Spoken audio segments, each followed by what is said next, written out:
All right, ladies and gentlemen, it is your favorite Dark Sorcerer here, Agios Satanas.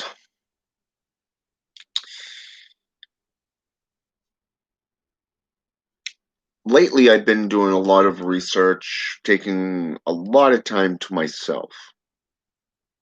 Over the last month, I have been performing necromantic rites on a nightly basis, I guess one could say. So, and a lot of things have really come to light, especially for me. But what's ironic is how others have also perceived what has been going on in the world. For an example, we've all heard the term haunted by the past. We've all heard putting on the ornaments of armor, getting thicker skin, as they say. But what's ironic is that when you're going over, for an example, let's say, for an example, we go by the JCI. When we go by the JCI, there's a lot of nonsense. There's a lot of nuisances within the Bible because there's not a lot that goes, how should I say this, to everything everyone goes and experiences. A lot of it is twisted lies. But there are a few scriptures that really speak to the truth of the past. For an example, in the book of Matthew, Mark, Luke, and John, there's a section that talks about asking your brother for forgiveness before he cries "Raka" and turns you into the judge, jury, and executioner. There's another one, for an example, that basically talks about God, so to speak, and tells you to put on the full armament. Okay, this is basically the full armor, much like the chains, the boots, the vest, the chest plate, the whole kit and caboodle, the full physical armament, and prepare for war. And then you have that one setting, that one verse that speaks to you. Place upon the new face so that everyone sees you for who you are and what you're about. Basically stating, and I'm going to paraphrase this real fast, and this is why, and then I'll get to my point. When you turn left or right, people are going to see the truth. You cannot hide from your sins. You cannot hide from what you've done or who you've betrayed. And it's ironic because of the fact that one individual keeps coming to mind. Every time I turn around, people are bringing this individual to my attention. Well, what he's doing, how he's doing it, how he's portraying himself. And then you see a video about him, and it's hilarious to see, that one state of confirmation.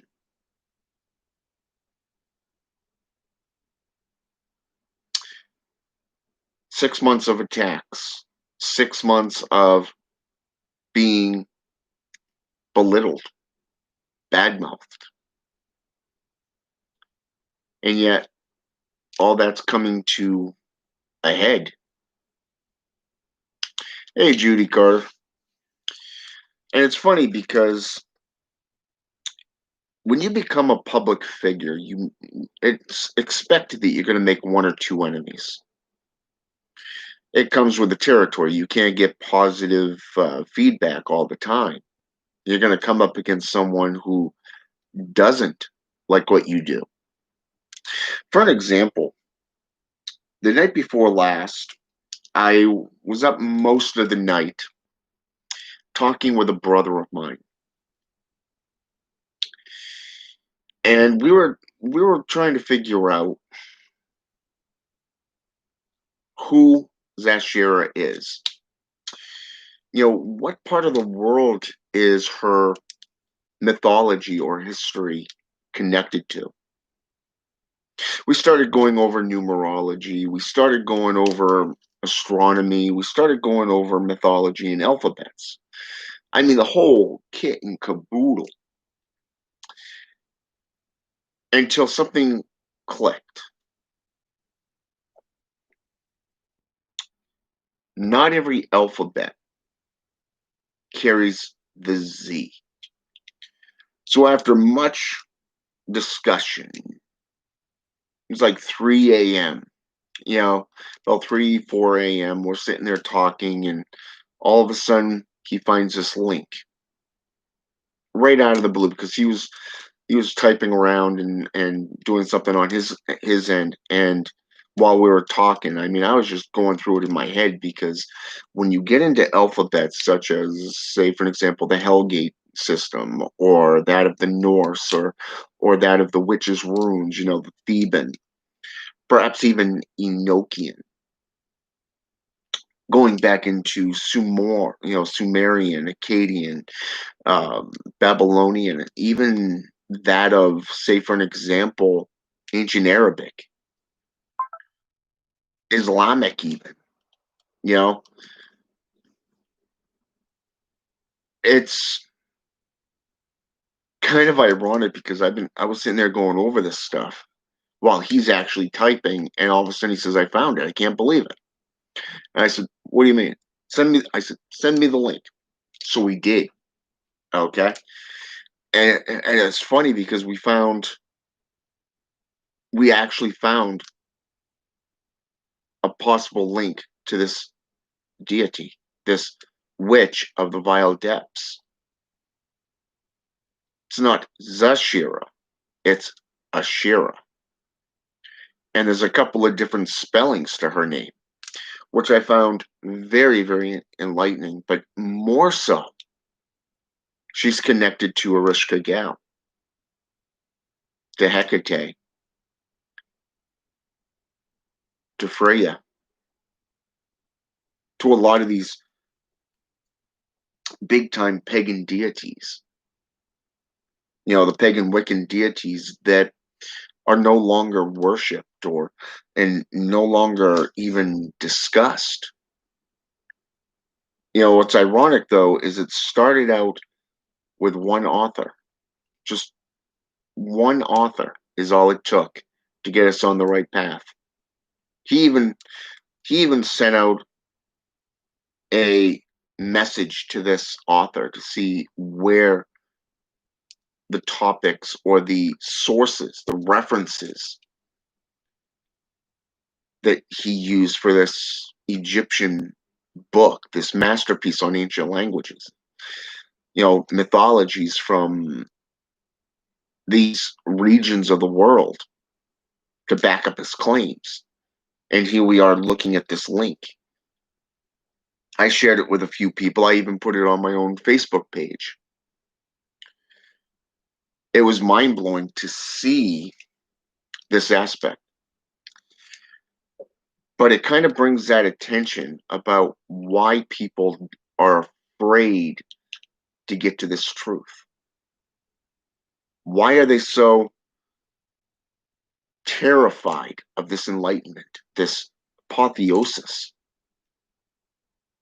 You got the church with their own political and monetary gain prospects. They want control over everything. I mean, it's a multi-billion-dollar company. It's an international company. And that's all it is these days. It's not founded on faith. It's not founded on religion.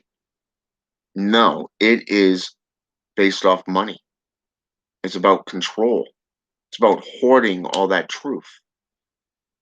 You take their personal library, for an example, that they have in an airtight cave, cavern underneath Vatican City. How many scrolls, how many grimoires do they have down there that only one man has access to? Just one man. It kind of gets you thinking, what are they so afraid of? I'll tell you, they're afraid of losing control of the populace because that's basically what it is.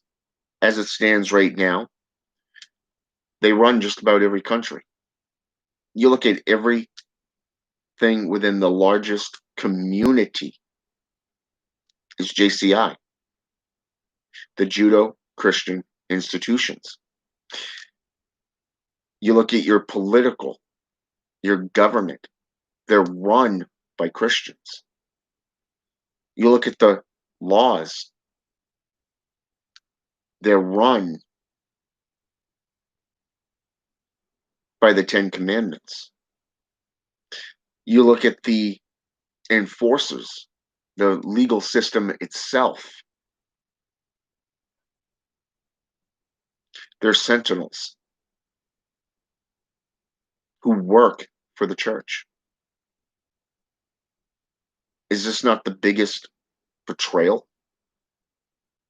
I mean, we look at history and we know that they tried conquering Europe. When it didn't fail, they slaughtered the Druids. When they went into Russia, they went after the minds and the hearts of the people. To this day, they hold that fear over the populace. You look at my last video on the dragon image. You look at the videos I've done on necromancy, on the Druid, on the Dralith, the Sadi, the Sith. You're going to see a huge mythos that people don't know that is there today. A lot of things have been left out. A lot of things have been hoarded. I wonder how much of the true story is right there in the Vatican. Right there in that library, or I should say libraries. Because from what I understand, you have one massive library and then these little pockets outside of it, all in this airtight vacuum type bag setup. You look even in the occult community and you see the same betrayals of the people. You see those who spread rumors and fill people with fear through false propaganda. Just like Hollywood, just like the media, just like the legal system. I was talking with a coworker earlier tonight. I had found this latest thing on the news, about this bill that's supposed to be put up into the face of the legal system, for like Congress and stuff, so that they could vote on it. For those of you who have, breathing issues like asthma or claustrophobia, anyone underneath 2 years of age doesn't have to use a mask. If you think about it, What's the purpose of the mask? What's the purpose of standing 6 feet away from somebody? I mean, what are we going for? That Sylvester Stallone movie, Demolition Man, where you're too afraid to have relations because you might catch a disease or some kind of virus? Or perhaps it might be too sinful, unlawful to even shake hands with somebody.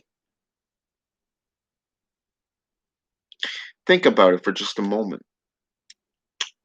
Haunted by the past, right? Past hauntings. The sins of the father comes back to haunt the sons, right? At least that's how the story goes.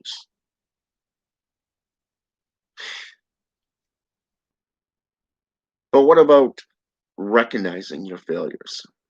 What about recognizing your fears? What about jumping into that historical confines called a book and read history for yourselves? It's ironic that a lot of systems talk about dragons. Dragons, depending on the region, is either respected or feared. You look at the Coco Daemon out of Greek mythology. Is that not the same thing as the Dralith, or better yet, known as Elven?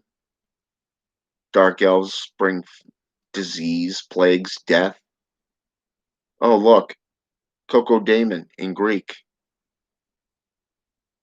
Those who are baneful to humanity. Just think about that for just one moment. What is it that you fear? Why do you allow people to tell you what to do? You work hard. These elitists have everything given to them. I was reading the Grimoire of Abaddon by E.A. Quetting, and it spoke on. There was this one page, this one little chapter. It was like a little confine of a verse, and it said, "The elitists, the troopers, or I should say, the mediocrity, and then the victims. The victimhood." And I started thinking about this. Look at the world today. It's just like the 80s, really. The rich get richer and the poor get poorer. You got three different classes of people in this world. You got the rich and powerful who influence everything, the elitists, a lot of which, well, to quote him, to quote E.A. Quetting or Timothy, I'm not sure which one wrote it because it kind of flopped back and forth. It said, and I quote, the golden spoon. You didn't earn it. You didn't earn that right to be president or a senator. You didn't earn the right to run a company. No, it was just given to you. You inherited it. But at the same time, you have the mediocrity, the everyday Joe that works their ass off and barely keeps their heads above water. Then you got the victims who are constantly trampled over, their rights constantly taken from them.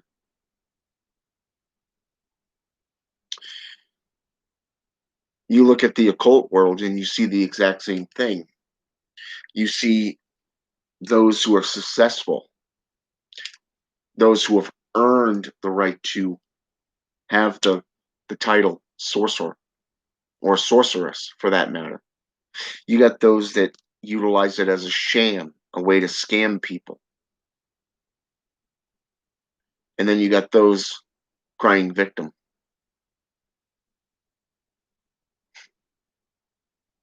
I can't tell you how many times I've gone into my messenger or onto one of my business pages, and I've seen people come to me begging for help, begging, please, sir, I want to join you.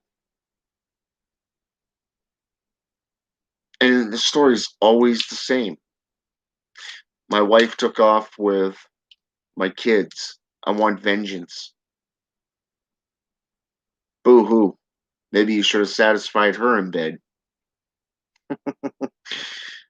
Getting paid more attention to her. Maybe she'd stick around. Or perhaps I want to sell my soul to become rich and famous.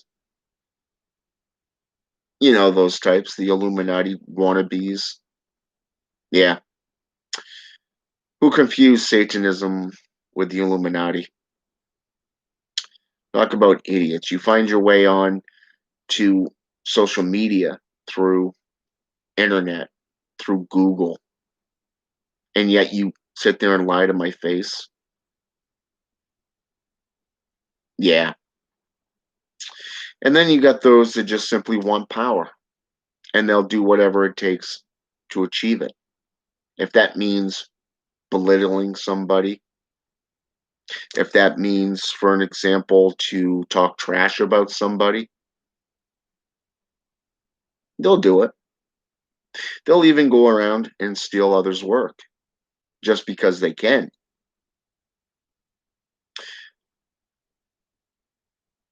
But what's that old expression about hell? Oh, right. Hell's paved with good intent. The road to hell is paved in gold, or I should say, with good intentions. Hmm. I wonder which ones these betrayers will get. Perhaps the rack, eternal damnation, perhaps, depending on which belief you go with. But it does always come back to fear. You see, a lot of people, they don't fight back. They really don't fight back. Why? Because they're afraid of actually scaring somebody off. I can't tell you how many times my better half has done something and she owned up to it, starts paying it back, you know paying her dues, and then she gets abandoned, just thrown out into the street, thrown away like yesterday's garbage. Do you know how many times I've seen this over the years?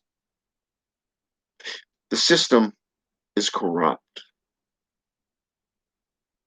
The system is set against you. It's set so you don't succeed.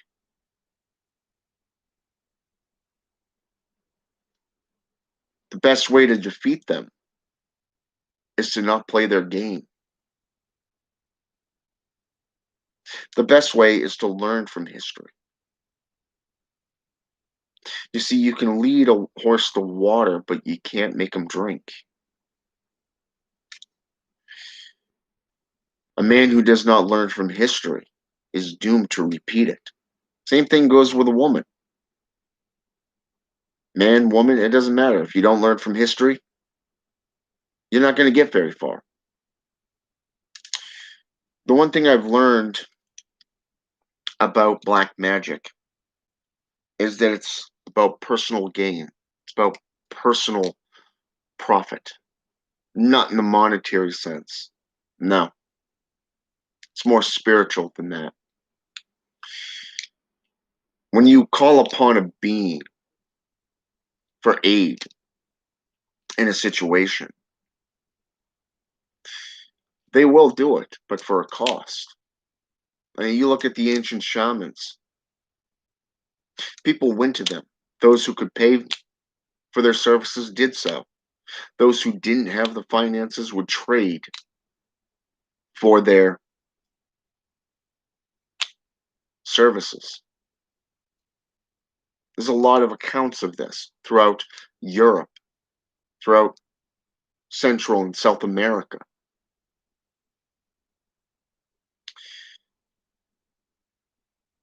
The equal armed cross shows the balance between everything. Life and death, good and evil, light and dark, the four soul types. But it goes more to what you're willing to do as a dark sorcerer, perhaps even a magician, a necromancer, a witch, a warlock. How far are you willing to go? What are you willing to do?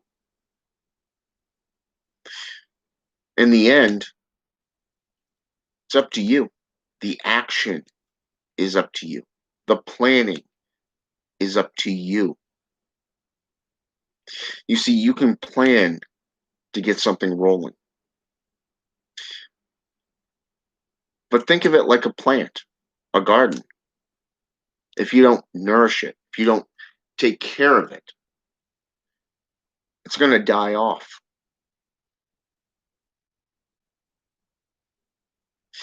You look at who you let into your life, your lives. Think about this for just a minute. When you look at your Facebook account, how many people don't reply to your posts? How many of them just put that little blue thumb up? How many of them sit there and go, "Hail Satan," but they're the first ones to turn their backs on you? How many of them? Think about it. I was going over my Facebook page the other day, and I noticed I have over 1,600 people. Some people even have over 5,000. 5,000. Can you imagine having 5,000 friends on Facebook? So many of them are just dead weight. They just want to belong to something. I looked at my friends list. You consider you got John Saunders. I talk to him nightly. Let's see, I can count probably about 10 people out of 1,600, maybe 20 that I actually talk to. That's in my personal circle. Everybody else follows me because they like what I do. Most of them, in general, they just want to belong. Of course, I allow it because it reaches more people. But since the last time when I said I will not accept any more friend requests, do you know how many times I've gotten just today alone within the last, let's go with 4 hours? I've gotten 5 friend requests from people that I'm not even connected to, from Ghana to right here in the US, even European, about literally about 5 to 8 people. I kid you not, just within 4 hours. People I don't even know. And when you get on their profiles, you get maybe one, two different photos, nothing else. You go underneath their information, nothing. You see, these type of accounts are traps. My last video, one of my last couple of videos, I Ended up having one person put a link underneath it. Just a link. And that was right here on YouTube. So I went to that link just out of curiosity. I had a feeling I knew exactly what it was. But you know what? It went exactly where I thought it was going to go, to an adult porn site. I kid you not. You see, these are the type of people I want nothing to do with. I want people in my life that are serious, dedicated occultists, dedicated, committed to higher learning, to higher education, to bettering themselves within the arts. My brother John Saunders here, he and I were talking a little bit ago about books. What other books do I recommend to him? And I showed him what I would recommend from a historical and mythological case, not just psychological, but it was there.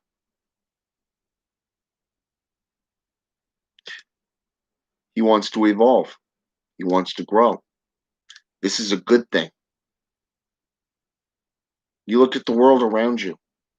How many people block you just because you state facts about a single term, like the term warlock? Or perhaps you touched on something that got an emotional reply from them, and they didn't like it, so they block you. You see, this is betrayal, you know? And it starts with this. It starts with a blocking. Then you start getting posts about you. Then you start going down even further, months down the road, still going on by the same people. You know, I was asked by John, by one individual in particular. I'm not going to go into names namely because of the fact that I really don't care about this individual. But the question was, why does he have such a boner for me? Such a hard on. I said, your guess is as good as mine. I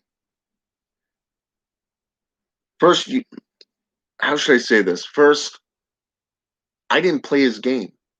I didn't buy into his BS, his drama, so I blocked him. Flat out, I just blocked him. And yet, I'm the snake in the grass. Ironic, I had to laugh about that. But yet, here's the kicker. Months down the road, months, I'm still getting reports about this. People are coming to me, did you hear this latest thing? Do I care? You see, you're keeping things going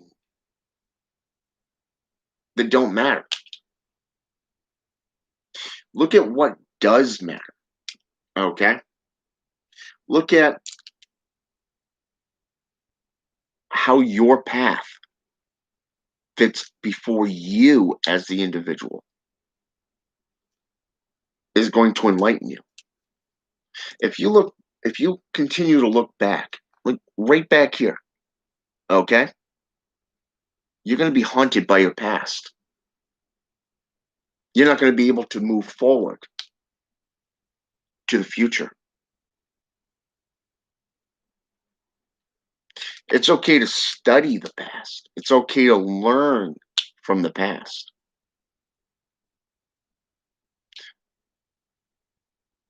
But to sit there and stay constant, stay in stagnation, you're not going to get very far. Not to quote Anton LaVey, knowledge is power, and true power is undefiled wisdom. The ONA is a traditional satanic group that's been around before Anton Szandor LaVey. They go back to the 18th century.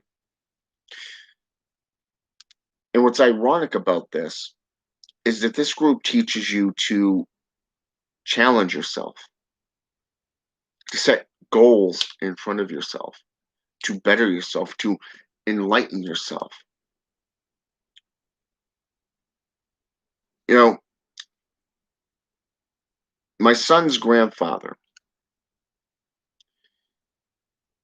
he's a Denzel Washington fan. And he was watching a movie starring Denzel Washington that he was able to, how should I say this, predict things on how these events would go because he had this specific talent for seeing events before they transpire. He was able to detect details, slow down time, so to speak, and then do what needs to be done.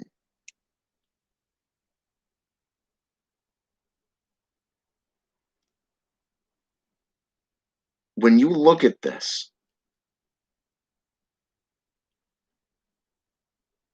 not only look at where you are today, but look at where you want to be tomorrow. Just think about that for a minute. Do you want to be left behind way back there because you have no humbleism, that you have no sense of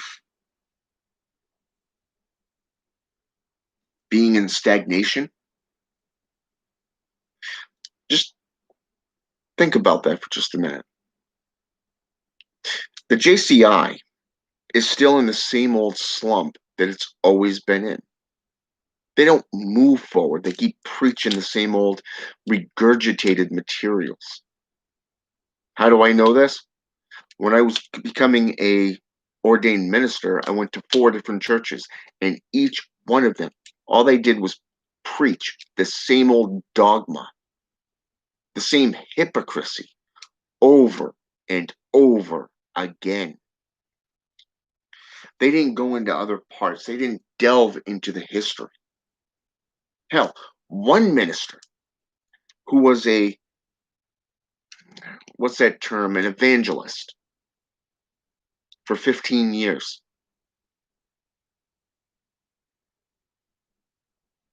had me look up things out of the Bible. Of course, I get all the scriptures that he asked for that required around that specific topic. And the very next meeting, the very next church service, he's quoting them to the rest of the flock. You see, he didn't earn that knowledge. He didn't earn what was given. He was just what he had in his hand. No, he was given what he had to preach. You see, this is what I'm talking about. You have those who earnestly seeks truth, those who grow through personal gain, through personal enlightenment, personal apotheosis, spending countless hours in their altar rooms, communing and conjuring spirits to learn from them, to forge relationships with them, knowing that people are going to hate them, people are going to follow them, people are going to love them even. You see, but this doesn't matter. What matters is your own growth, your own evolution. Are you going to earn it? Or are you going to let somebody give it to you? Think about it for just one moment.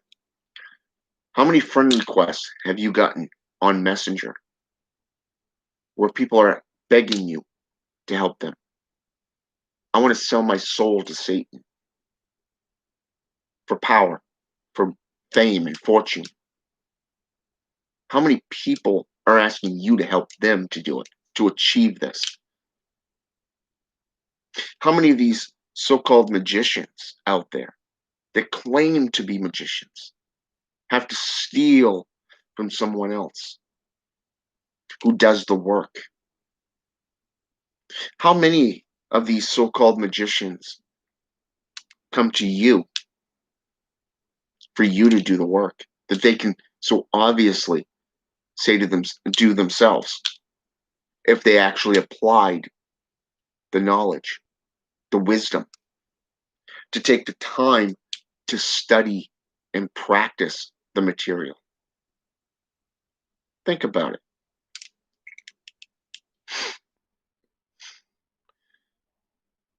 How many people do you know on your friends list that does this? That just sit back that you don't talk to, but yet when they want something, they come crying to you. I can tell you point blank that I've got a few dedicated practitioners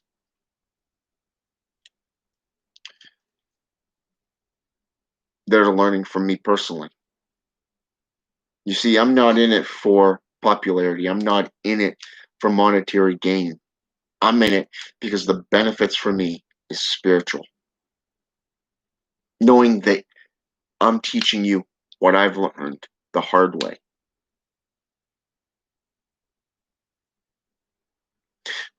A lot of people have said it's uncanny your prices compared to all of these others. They're wanting $200-300 and you're just sitting here 50 to 75 bucks. And it lasts a month. One-time payment, 75 bucks for apprenticeship, for divination. Boom. An entire month worth of study, practice. Course after course after course for just one payment. And it's not costing you an arm and a leg. Why? Because money doesn't matter to me. It really doesn't.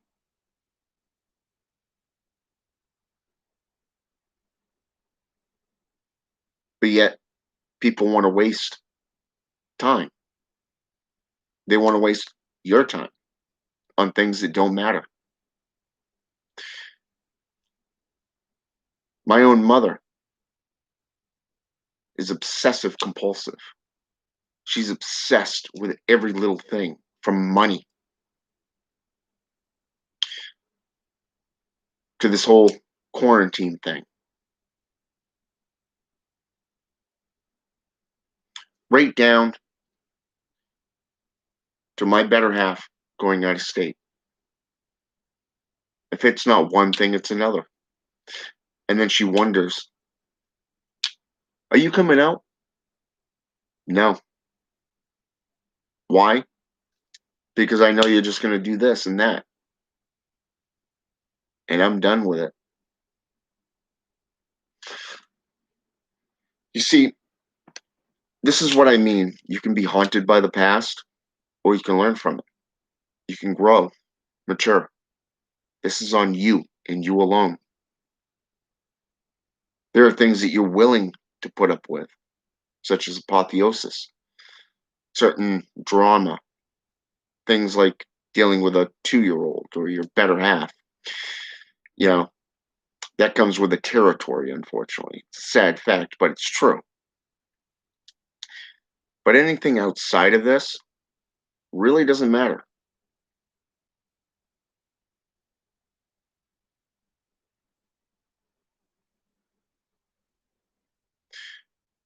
It goes back to that one proverb that I mentioned earlier, Judy. You can lead a horse to water, but you can't make him drink. It's up to them to walk through that door, not you. And that's the point of it. The past is there for you to learn from. It's there for you to grow from, to mature from. You can't make others mature. You can't make others right their own wrongs. Judges today, they don't give two shits about the legal system. They just want to get paid. Cops, they just want to get through the day. They don't give two shits. You got politicians that just want to make $1.5 billion and just by having a 15-minute meeting and bitching about the latest contest. Wow. Oops, I did my job. I brought it up. It's okay. We're all good. Next. It's a sad fact. It's all about money. It's all about power. Who has it and who doesn't. But it comes down to those three main positions in this world: the elite, the mediocrity, and the victimhood. This is one thing E.A. Koetting touched on brilliantly and perfectly, I have to say.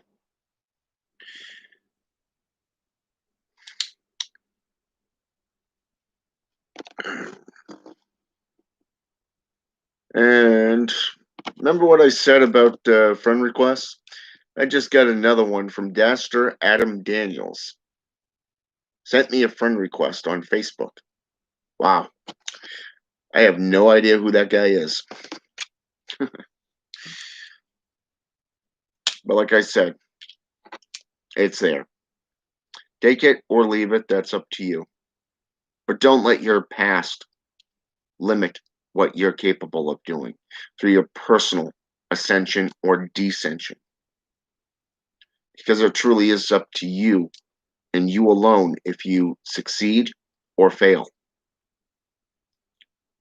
Don't leave any stone unturned. All right? Have a good one.